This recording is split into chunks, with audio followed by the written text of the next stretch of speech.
particularly important as adolescents begin going back to school. And once the numbers from today are reported, we will have reached 200 million Americans with at least their first shot. 200 million Americans with at least one shot. That's a major milestone. Americans across the country are continuing to step up, do their part, and get vaccinated. We are using every lever at our disposal to fight the virus, including by ensuring state and local leaders have the tools and the resources they need to get more shots in arms and to respond to any outbreaks caused by Delta.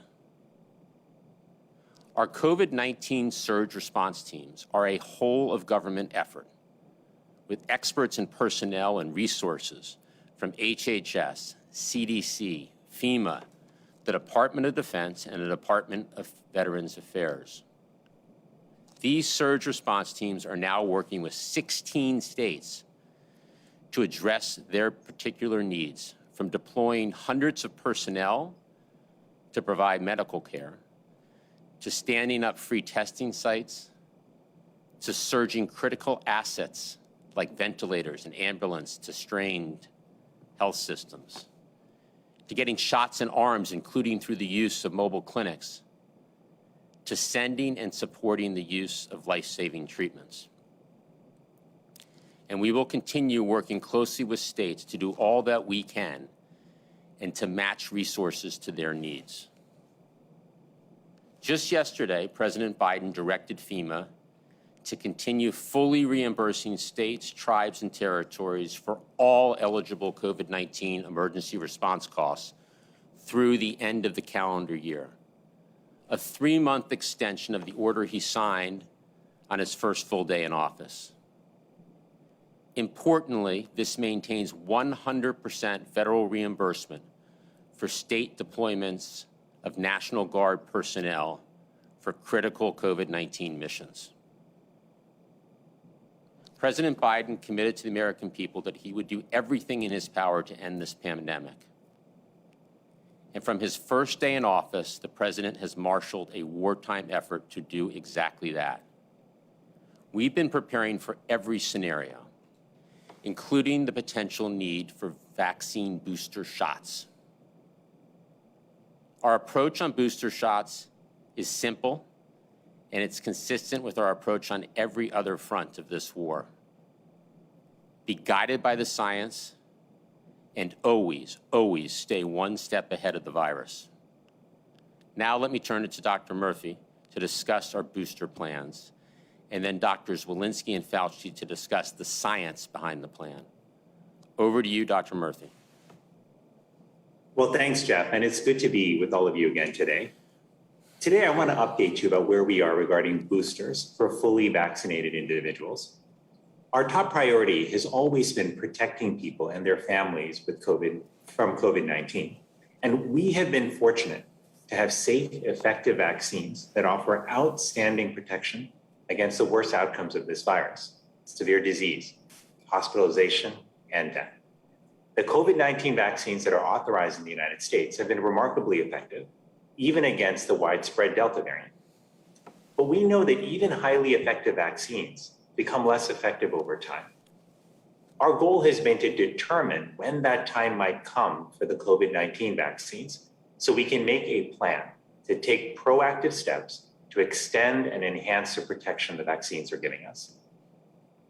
Having reviewed the most current data, it is now our clinical judgment that the time to lay out a plan for COVID-19 boosters is now.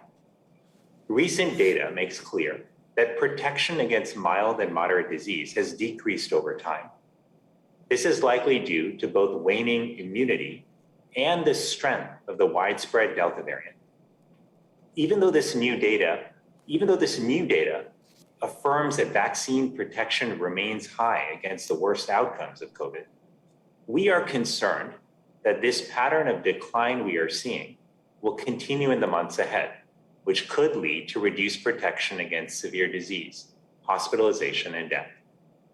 That is why today we are announcing our plan to stay ahead of this virus by being prepared to offer COVID-19 booster shots to fully vaccinated adults 18 years and older. They would be eligible for their booster shot 8 months after receiving their second dose of the Pfizer or Moderna mRNA vaccines. We plan to start this program the week of September 20th, 2021. I want to be very clear. This plan is pending the FDA conducting an independent evaluation of the safety and effectiveness of a third dose of the Pfizer and Moderna mRNA vaccines, and the CDC's Advisory Committee on Immunization Practices issuing booster dose recommendations based on a thorough review of the evidence. The plan ensures that people who were fully vaccinated earliest in the vaccination rollout will be eligible for a booster first. This includes our most vulnerable populations, like our healthcare providers, nursing home residents, and other seniors. We will also begin delivering booster shots directly to residents of long-term care facilities. For people who received the Johnson & Johnson vaccine, we anticipate vaccine boosters will likely be needed. The J&J vaccine was not administered in the US until March of 2021, and we expect more data on J&J in the coming weeks. With those data in hand, we will keep the public informed with a timely plan for J&J booster shots. I want to emphasize that this decision was not made lightly. It was made with careful consideration by the top medical and public health experts in the Department of Health and Human Services. It was informed by data, thoughtful analysis, and by our collective years of experience addressing illness and epidemics. As always, we will continue to follow the science on a daily basis, and will take whatever steps are necessary to protect our nation from COVID-19.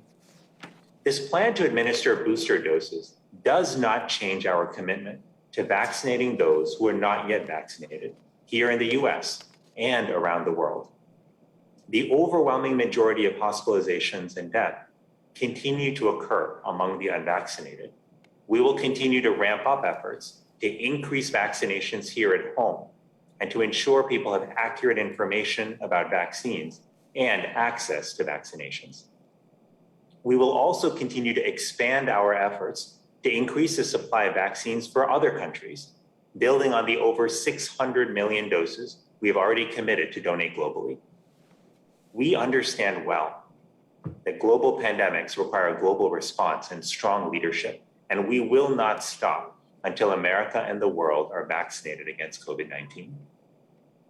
I'm speaking to you today as your Surgeon General, but most importantly as a fellow American who has felt the pain of losing family members to this disease, and who hears each day the stories of people whose lives have been upended and forever altered by COVID-19.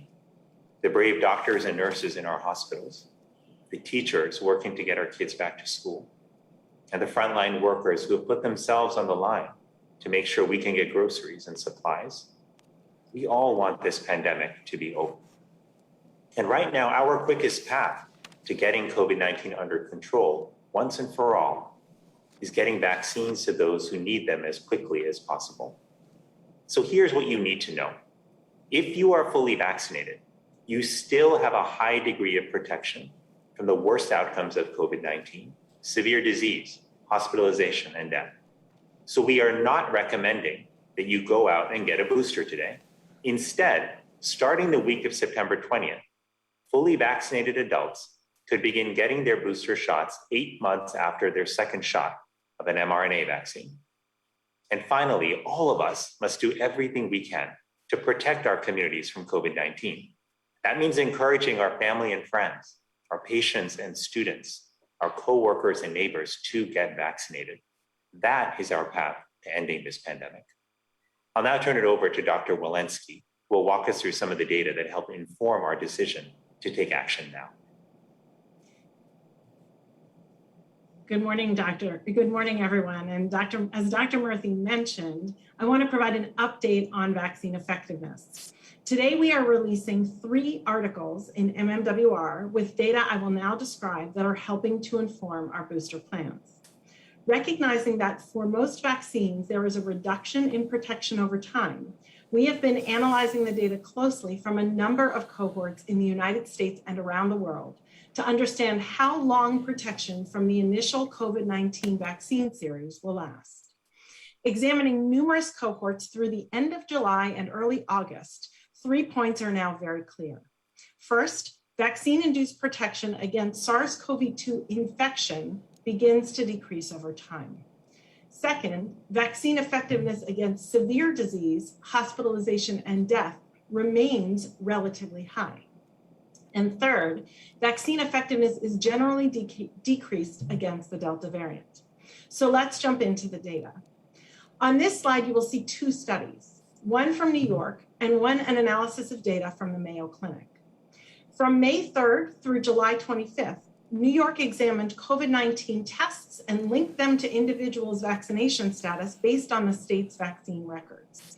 This allowed New York to study vaccine effectiveness against infection over time for more than 10 million New Yorkers of all ages. Vaccine effectiveness in May, early during the vaccine rollout in the state, was 92%. In the later months, further from vaccination, vaccine effectiveness declined to 80%. These data will be published in the MMWR today. The Mayo Clinic analysis looked at vaccine effectiveness for both the Pfizer and Moderna vaccines among over 80,000 vaccinated and unvaccinated individuals across all age groups with data through July 16th. Like we saw in the New York data, vaccine effectiveness against infection declined over time. In this case, from 76% to 42% for those who received the Pfizer vaccine, and from 86% to 76% for those who received the Moderna vaccine. These data are currently available on a preprint server. Today, CDC will also publish data from our National Healthcare Safety Network, a nursing home cohort where we analyzed more than 85,000 weekly reports from more than 14,900 facilities. Weekly COVID-19 case counts were used to evaluate vaccine effectiveness over time. These data demonstrate that vaccine effectiveness declined over time from 75% in March to 53% as recently as August 1st, 2021. This represents a substantial decline in vaccine effectiveness against infection among those who are most vulnerable, including during months where Delta was the predominant circulating variant. Taken together, you can see that while the exact percentage of vaccine effectiveness over time differs depending on the cohort and setting studied, the data consistently demonstrate a reduction of vaccine effectiveness against infection over time. Importantly, though, despite waning vaccine effectiveness against infection, data analyzed through July continue to demonstrate a stable and highly effective protection against severe illness and hospitalization for people who are vaccinated. Included in the same reports described before, data from New York State and Mayo Clinic also show that vaccine effectiveness against hospitalization remains relatively high, both over time and during periods when the Delta variant was surging. CDC will also publish today in the MMWR data from the Ivy network, which examines data over 3,000 adults admitted to 21 hospitals across 18 states between March and mid-July. This report compares vaccine effectiveness against hospitalizations early after vaccination, within 2 to 12 weeks, and later after vaccination, between 13 and 24 weeks, and found that vaccine effectiveness against hospitalization remained high. However, in this study, only about 7% of samples sequenced were the Delta variant. Taken together, these data confirm that while protection against infection may decrease over time, protection against severe disease and hospitalization is currently holding up pretty well. As we make decisions about boosters, though, we also have to look at vaccine effectiveness in the specific context of the Delta variant. Preliminary data through August 6th from 2 of our vaccine effectiveness cohort studies that include more than 4,000 healthcare personnel, first responders, and other frontline workers in 8 locations across the country show waning effectiveness against symptomatic and asymptomatic infection in the context of the Delta variant, from 92% prior to Delta to 64% with Delta. Notably, this analysis did not show difference over time, which suggests effectiveness is also decreased against Delta, independent of when you were vaccinated. These data suggest full vaccination in the context of the Delta variant may be correlated with less protection against SARS-CoV-2 infection than against prior variants. To be clear, our top priority is to save lives and prevent severe infections. The data we will publish today and next week demonstrate that vaccine effectiveness against SARS-CoV-2 infection is waning. And even though our vaccines are currently working well to prevent hospitalizations, we are seeing concerning evidence of waning vaccine effectiveness over time and against the Delta variant. Additionally, reports from our international colleagues, including Israel, suggest increased risk of severe disease amongst those vaccinated early. Given this body of evidence, we are concerned that the current strong protection against severe infection, hospitalization, and death could decrease in the months ahead, especially among those who are at higher risk or who were vaccinated earlier during the phases of our vaccination rollout. In the context of these concerns, we are planning for Americans to receive booster shots starting next month to maximize vaccine-induced protection. Our plan is to protect the American people and to stay ahead of this virus. Before I turn things over to Dr. Fauci to share the immunologic data informing our decisions, I want to emphasize one final thing. Our vaccines continue to offer the best protection against severe COVID illness. While we are still learning about how these vaccines perform over time and how long they will last against emerging variants, one thing is very clear. Getting vaccinated can keep you out of the hospital. Getting vaccinated can save your life. In areas with low vaccination coverage, we continue to hear far too many heartbreaking stories of people who did not get vaccinated, only then to get severe COVID-19. In these areas, the data are showing us that the more people who are in the hospital, and tragically, more people are dying of COVID-19. We are currently averaging over 500 COVID-19 deaths per day, and these remain largely preventable. If you are still unvaccinated, please get vaccinated. The single best action you can take to protect yourself and others is to simply get vaccinated in the first place. And now I will turn things over to Dr. Fauci. Thank you very much, Dr. Walensky. What I'd like to do over the next couple of minutes is provide you with the immunological basis that would support a third booster mRNA immunization. I will make 4 points and show you representative data from each of these. First, antibody levels decline over time. Second, higher levels of antibody are associated with higher levels of efficacy of the vaccine. Third, higher levels of antibody may be required to protect against the problematic Delta variant. And finally, a booster mRNA immunization increases antibody titers by at least 10-fold and likely much more. Next slide. So let's take the first concept, that antibody levels decline over time, in this case, following 2 mRNA immunizations, and that's regardless of the variant. So if you look at the horizontal axis, at day 29 is when you get your second shot. You can see the level of antibodies go up at 43 days, but look what happens at 119 and 209 days. Regardless of the variant involved, the antibody levels against those variants decline over time. Next slide. Next concept, that higher levels of antibody are associated with higher levels of vaccine efficacy. This is often referred to as an immune correlate.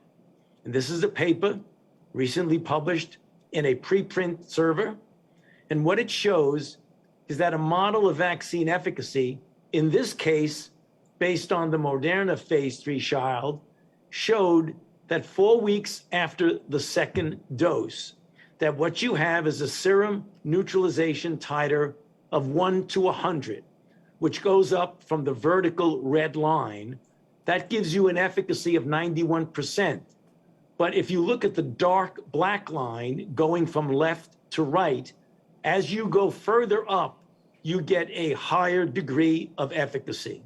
So the higher the neutralization titer, the higher degree of efficacy of the vaccine in this model. Next slide. Third issue, higher levels of antibody may be required to protect against Delta. And I'm showing you data now, both from Moderna on the left and a paper in the New England Journal has very similar data from Pfizer. So if you look at the left panel, what you're measuring is neutralization titer after 2 doses of the immunization. And the open circles are the same people as in the pink circles. And you're looking at the fact that the neutralization titer required to neutralize the standard prototype D614G, which was the original variant, is clearly the titer is much lower. As you see, it all goes down in pink when you're dealing with Delta. Next slide. The next concept, and that gets to the booster. The booster mRNA immunization increases antibody titers by at least tenfold. These are data from Moderna, but Pfizer has announced very similar data. The bottom line is, if you look first at the left panel, the first column is looking at the antibody titers just before the 3rd dose. And then 15 days after the 3rd dose is shown right next to it that says D15. As you can see, a remarkable increase in titers against the 614G, the B1351, the P1, and in the Pfizer data, which you expect would be very, very similar to the Moderna, it was also against the Delta variant. So you get a dramatic increase in antibody titers when you do a 3rd immunization dose. Last slide. And so in summary, the current immunological data that indicate that antibody levels decline over time, higher levels of antibody are associated with a higher level of efficacy, higher levels of antibody may be required to protect against Delta, and as I showed you on this former slide, a booster mRNA immunization increases antibody titers by multiple fold. All of this support the use of a 3rd booster mRNA immunization to increase the overall level of protection. We'll go back to you now, Jeff. Thank you, Drs. Murphy, Fauci, and Walensky. I want to be clear, the President's whole of government vaccination effort is ready to get every American who needs one a booster shot. Pending FDA and APIP approvals, boosters will be available starting the week of September 20th. The plan is for the rule to be simple. Get your booster shot 8 months after you got your second shot, I apologize. So if you got your second shot on February 1st, you can get a booster starting on October 1st. If you got your second shot on March 12th, you can get your booster starting on November 12th, and so on. Thanks to the aggressive actions we have taken to establish our vaccination program, it will be just as easy and convenient to get a booster shot as it is to get a first shot today. We have enough vaccine supply for every American, and you'll be able to get a booster at roughly 80,000 places across the country, including over 40,000 local pharmacies. In fact, 90% of Americans have a vaccine site within 5 miles of where they live. And importantly, boosters will be free, regardless of immigration or health insurance status. No ID or insurance required. So the bottom line is that we are prepared for boosters, and we will hit the ground running. In the weeks ahead, we'll continue working closely with states, healthcare providers, pharmacies, and national and community-based organizations to ensure Americans know they should get a booster shot 8 months after their second shot. And we will be laser focused on getting boosters to long-term care facilities to make sure residents and staff get their shots and are safe and protected. Importantly, as we continue to vaccinate Americans, we will maintain our focus abroad, as we know this virus knows no borders. We have already shipped more than 115 million vaccine doses to 80 different countries. More vaccine doses donated than all the other countries in the world combined. And just this week, we started shipping the 500 million Pfizer doses that the US pledged to purchase and donate to 100 low and lower middle income countries in need. And in the coming weeks and months, we will do even more to lead the global vaccination efforts, accelerating our work to build vaccine manufacturing and production capacity, both here in the US and in other countries. Our wartime effort will continue doing everything we can to get even more people vaccinated, both here at home and around the world. We can and must do both at the same time, because that's what it's going to take to end this pandemic. And we will not stop until we get the job done. With that, let's open it up for questions. Thanks, Jeff. And as a reminder, please keep your question to one question. There are many today. First, let's go to Lev Thatcher at Stat News. Hi, folks. Thanks, as always, for doing the briefing. This is a Mike Ryan quote from a WHO briefing earlier today about booster shots. If we think about this in terms of an analogy, we're planning to hand out extra life jackets to people who already have life jackets. And I'm curious, I know you've emphasized, all of you, that this is a false choice, vaccinating Americans versus vaccinating the rest of the world, but could you explain how there isn't finite vaccine capacity and how booster shots for Americans does not at this moment come at the expense of first vaccine or second vaccine doses for folks elsewhere in the world? So let me go first, and then Dr. Murthy, if you want to add anything. Look, to end this pandemic, we have to protect the American people, and we have to continue to do more and more to vaccinate the world. Both are critical, and we're already proving that we can protect our own people here at home as we help others. Just to give you some data here, in the months of June and July, the U.S. administered 50 million shots here in the United States, and we shipped more than 100 million to other countries. As I said, the 115 million doses that we've already donated is more than all the other countries combined. And during the coming months, when we talk about booster shots, we expect to give about 100 million boosters in the United States. And at the same time, we will be donating more than 200 million, twice that number, additional doses to other countries, on our way to donating more than 600 million vaccines. So we are continuing to serve, as the President has said, as an arsenal for vaccines for the world. And you'll see us do more and more. This builds on our support of the TRIPS waiver, our commitment to COVAX, where we are the largest contributor, the Quad partnership, which we helped to establish, which is on track to produce at least 1 billion doses of COVID vaccine in India for the Asia region by the end of 2022, and our work to support vaccine manufacturing in Africa by providing financing to a South African business to bolster manufacturing capacity to produce more than 500 million doses. And we're just going to keep going and going and going. So this is a situation where we're going to do both. We're going to both protect the American people, and we're going to do more and more to help vaccinate the world. Dr. Murthy? Well, thanks, Jeff. And Lev, good to hear your question. Appreciate it.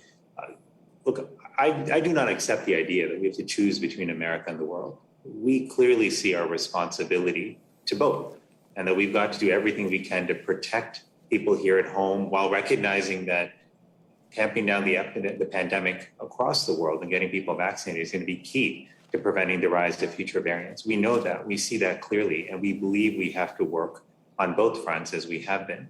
But Lev, when we see data that is giving us essentially indications that protection is starting to diminish in terms of mild, moderate disease, when we recognize that if this trajectory continues, that people who are well protected today may see more vulnerability in the future, we have to act.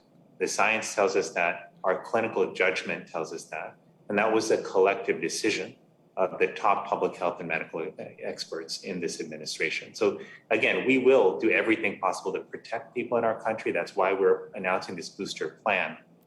But we will also continue to accelerate our efforts to vaccinate the rest of the world. We take that responsibility very seriously. Next question, please. Cheyenne Haslett at ABC News. Hi, thanks for taking my question. How realistic is that September 20th launch date, given that we haven't seen the official EUA request from Pfizer or Moderna yet? That is the date that we're working toward, and as we've said, that is obviously pending both the FDA's approval and the ACIP's recommendation. So that is the date that we are prepared for at the beginning of the week of September 20th. Next Jeremy question. CNN. Hey there, thanks for taking my question. First of all, why did you guys decide not to limit this to older and more at-risk Americans and simply say that all vaccinated people will need a booster shot after 8 months? And secondly, you say in this statement that the protection against severe disease, hospitalization, and death could diminish. How certain are you about that? And are you saying over time that you do not believe these vaccines will continue to be highly effective at preventing hospitalization and death? Thanks. Let's start with you, Dr. Murthy.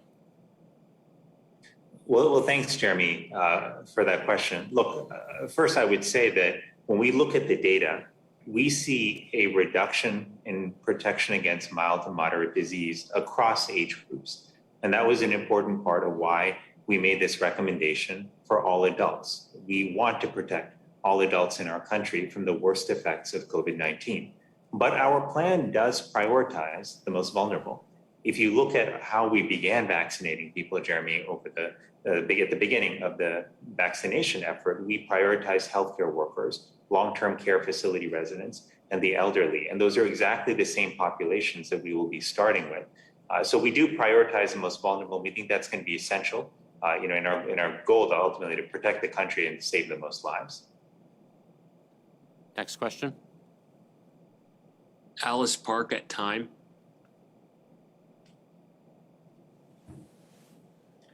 Yes, just wanted to ask again, Jeff, if you could just provide some more details on the plan for administering the booster shots. You're going to have to reach the same number of people as in the current campaign, and yet many of the federal mass vaccination sites have closed.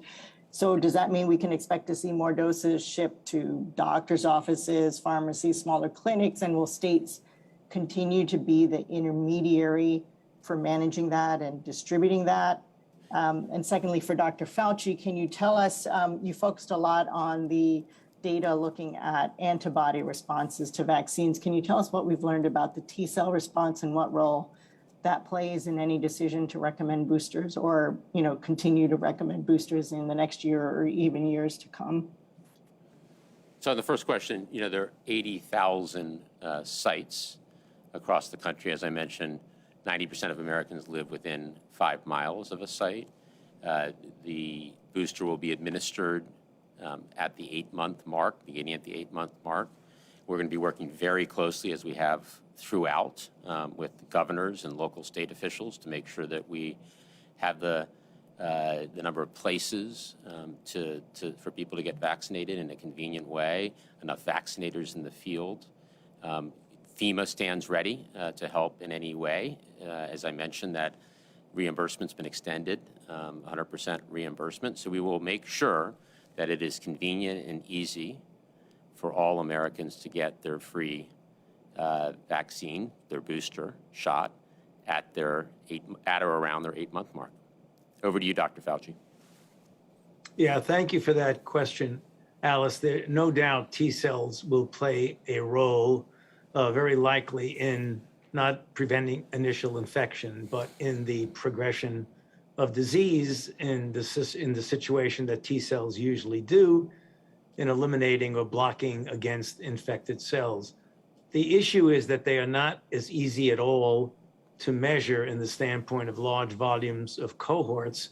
And we will continue to study the T cell response, but the important slide that I showed was the correlate of protection slide where you showed there no doubt was an increase in protection of the antibody as you got the titer higher and higher. So based on that, that would be the most easily and actually most common and very likely the most appropriate measurement of a correlate of immunity. And for that reason, that was one of the issues that swayed us towards the relationship between titer of antibody and linking that to the next to last slide, where I showed you could dramatically increase the titer of antibody by a boost that is at the third boost months later. And if you looked at that, the increase was really rather substantial.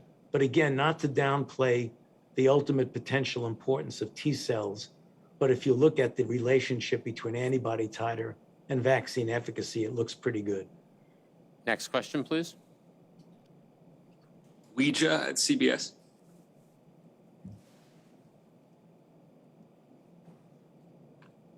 Hi, thanks so much for taking my question. If it sounds like effectiveness begins to wane sooner than 8 months, and please correct me if I'm wrong. So if the supply is not an issue, can you walk us through the science of how you landed on 8 months? Please, thanks. Why don't we start with you, Dr. Murthy, and then Dr. Walensky or Dr. Fauci, if you have anything to add. Sure. So thank you, Weijia, for that question. So let me talk you through how we were looking at this. We did see that around the 6-month mark in the data, you start to see increases in mild to moderate infection. But we know that the most important purpose of the vaccine is to keep us out of the hospital and to save our life. It's to prevent against hospitalizations and death. And fortunately, we are seeing that still holding at a high level, which is good news. But our anticipation is that if the trajectory that we are seeing continues, that we will likely see in the future a increase in breakthrough hospitalizations and breakthrough deaths. And that's why we used our judgment, Weijia, to see to make a determination of when that point may be. And that's how we came to the 8-month mark. I want to be clear, though, there's nothing magical about this number. Could it have been 1 week earlier, 1 week later? This is where judgment comes in. And it's why we put so much time and thought into this decision, why we pulled the best public health and medical minds from together around the department to look at the data, to discuss it a number of times, and then ultimately to come to that determination.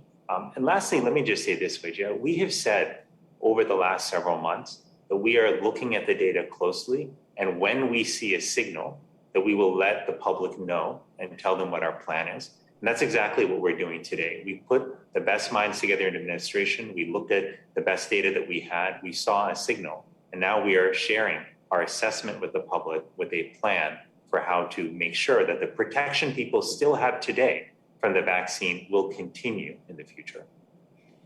And maybe if I might, Jeff, just add, another piece of data that we've been looking at is our international colleagues who are ahead of us, both in the Delta surge, as well as have vaccinated a few weeks ahead of us in terms of large portions of their population that have been vaccinated. And data we're seeing from our international colleagues, specifically and especially Israel, have demonstrated a worsening of infections amongst vaccinated people over time. And so we remain concerned about that as we see in the context of Delta variant, some breakthroughs that are occurring and decreased vaccine effectiveness that is occurring in the context of infection. We are watching other countries, the experience of other countries carefully, and concerned that we too will see what Israel is seeing, which is worsening infections over time. Yeah, and Jeff, one other thing, it has been such a almost reproducible phenomenon with COVID-19. If you wait for something bad to happen before you respond to it, you find yourselves, you're considerably behind your real full capability of being response. So as Vivek said in the introduction, you want to stay ahead of the virus. And if you look at the indications that we've had, including with what Dr. Walensky just mentioned, you don't want to find yourself behind playing catch up. Better stay ahead of it than chasing after it. Next question, please. Felicia Schwartz at the Wall Street Journal. Hi, thanks. What will it mean to be fully vaccinated once people are eligible for boosters? Will it be 3 shots or 2 shots? Dr. Murphy?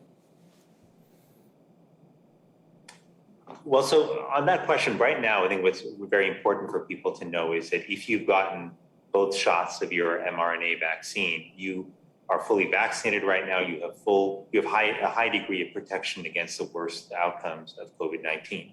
But our recommendation down the line, again, pending the advice and the review of the FDA and ACIP, the Advisory Community Immunization Practices, is that we believe that that third dose will ultimately be needed to provide the fullest and continual extent of protection that we think people need from the virus.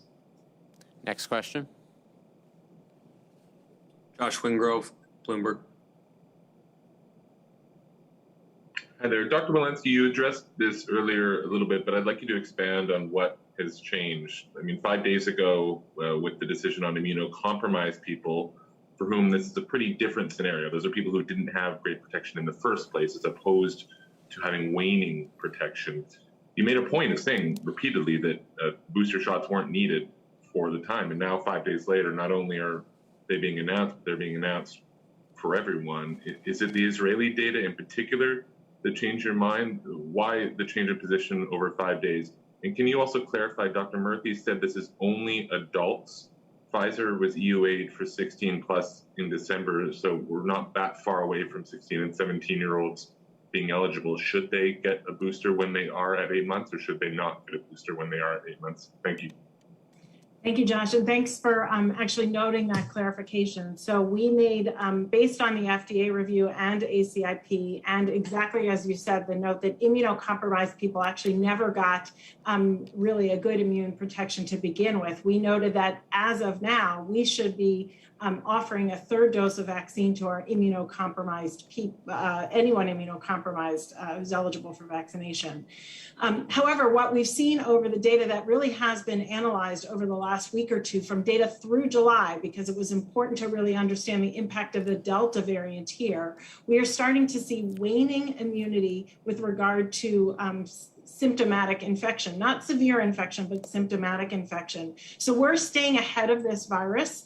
And what we are saying is we are planning for a time in, September 20th to say, as we are following symptomatic infection is waning, we have not yet seen that severe disease and hospitalizations is really waning. That's remaining relatively stable, but we're looking at other countries. And as we do so, we're seeing worsening outcomes in other countries. And in the context of all of these studies, different cohorts, different settings across the country and our international colleagues, we've made the decision to plan for these booster doses.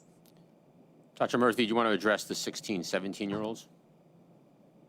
Sure. So it's a good question. And when it comes to 16 and 17-year-olds and minors in general, we are going to let the FDA weigh in on that, obviously, do their thorough review. And then based on their recommendations, on ACIP's recommendations, we will have guidance to share for those who are under 18. I also just want to underscore one thing to your question about the last 5 days in our message. I want to be very clear that what we have said before, which is still true today, is we do not believe that the general population needs booster shots today. That was true yesterday, it was true 5 days ago, it was true a few weeks ago. We are announcing a plan for the future, and that's extremely important. We want people to understand it. This is a plan for the future, and it's based on an assessment of data, including recent data that we have just come across in over the last few days. We have said from the beginning, when we see a signal, we will tell you, and that is what we are doing. Next question. Last question, let's go to Shannon Pettypiece at NBC.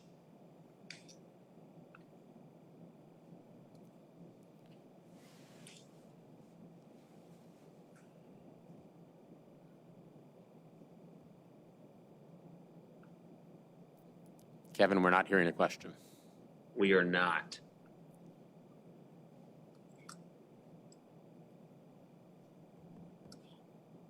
All right, sorry, Shannon. We'll go to Brenda Goodman at WebMD and circle back.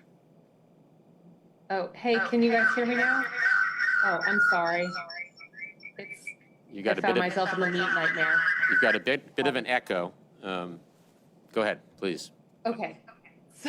Sorry about that, guys. I just wanted to find out, and I think maybe you answered this a bit, but why are you sort of skipping the typical FDA review process? I know you're saying this is pending FDA review, but why not wait until the FDA's reviewed the safety, the efficacy, and we've gotten that advisory committee recommendation? And are you worried at all about adding to vaccine hesitancy by trying to get ahead of that by making this announcement now? Dr. Murthy?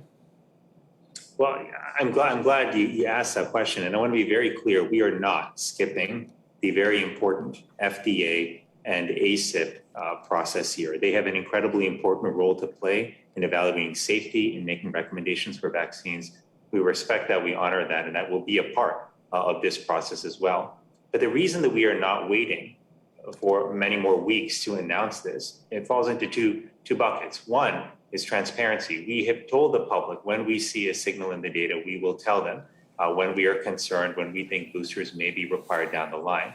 And we are fulfilling that promise today. The second reason is we also want to ensure that people and states and localities and the public more broadly can plan.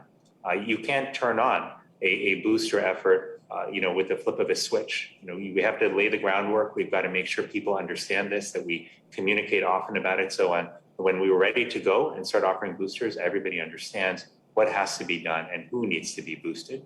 And that is why we are announcing this plan in advance today. So maybe I'll just add that we are very much following what ACIP provided, because they initially advised us on who should be getting vaccinated first, and it is those people who will be the long-term care facilities, healthcare workers, vulnerable populations. It is those people who will be first eligible again.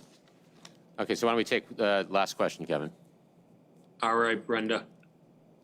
Thanks. I just have a question, a little bit to do with the rationale here. So do you have any evidence from the US or from other countries that waning immunity is playing a role in transmission of Delta because it's so highly contagious? Do you anticipate that boosters will help to slow the spread? Dr. Fauci, you want to go first there? Yeah, thank you, Jeff, and thank you for that question. Transmissibility is a bit more tricky than looking at a clinical phenomenon such as infection, seriousness of disease, and hospitalization. It is entirely conceivable, and we will be looking at that when you boost and have a high level, and as I showed you on the next to last slide, the increase with a boost is really quite striking, multiple-fold increase, that it is conceivable that that would be important in lowering the level of virus in the nasopharynx, which could have an impact on transmission. I certainly hope that's the case. If it is, then you could really get multiple benefits from doing this. You can get benefits for disease, severity of disease, and then ultimately infection and transmission. But the bottom line, with full transparency, we don't know that right now. Well, we appreciate all the good questions.